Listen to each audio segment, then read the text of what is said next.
Hi, everybody. It's me, Madeline. This is my teaching assistant, everyone. This is Madeline Bradshaw. Can you say hello? Hello. Hello. So, Madeline and I are going to talk to you about one of the parts of your readings that was kind of difficult. Because remember that kindergarten, they have the wonderful holiday of Columbus Day that they have to explain to kindergartners. So Madeline came home several months ago, and do you remember what you told me that you learned about Christopher Columbus then? What did you were so bad. No, hold on. What did you learn in school? Do you remember what Miss Duncan had told you?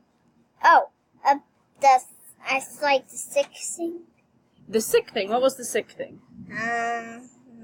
People got sick. People got sick. That's right. So when you were talking to little people like Princess Madeline here, you have to go through what I like to call the kid filter. So her teacher, who was excellent, telling them about how diseases were brought over to the New World through the kid speak and through the translate that you have to go through.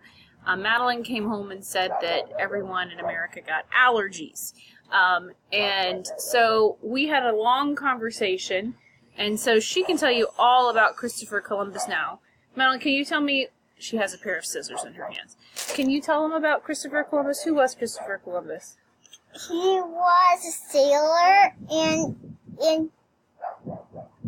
that's that. Okay. And he was really bad at math. Why was he bad at math? Do you remember?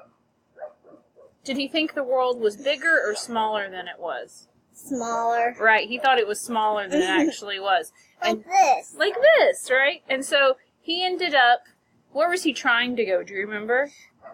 India. India, that's right. He was trying to go to India. But where did he actually get to? America? Yes, he got here, right?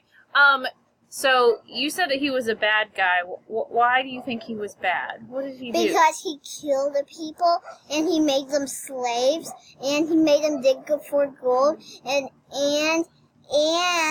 he wasn't digging for gold because he made them slaves.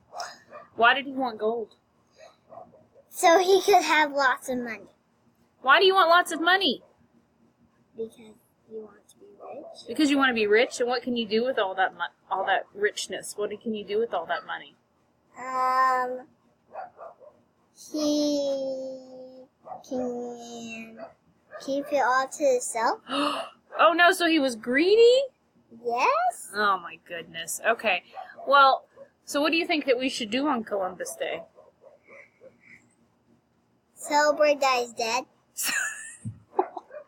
Celebrate that he's dead. I didn't teach her that. That's coming from within right here.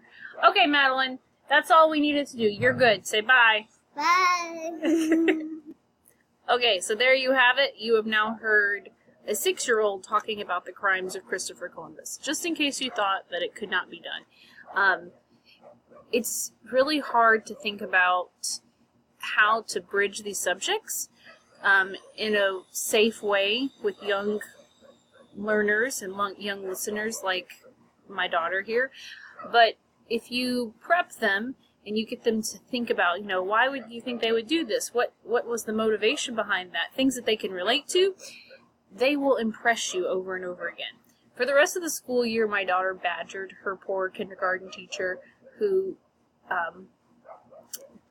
was so kind and so caring about telling all the bad things that Christopher Columbus did to the rest of her class, for the rest of her class, because it's really easy for kids to latch on to those things like, oh, people died, and not really think about the seriousness of it.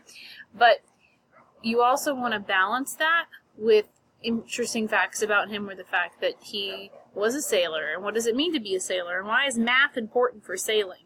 So again, it's those connections, those interdisciplinary connections that make social studies so essential for your students. Okay, so I'm going to pause this video, and actually I'm going to stop this video, and this is going to be video number 2 that I will produce for you this week, so that I can talk about your glows and grows on a PowerPoint, which is much easier, and I don't have to stare at my face, which is kind of scary. Alright, See you guys in a little bit.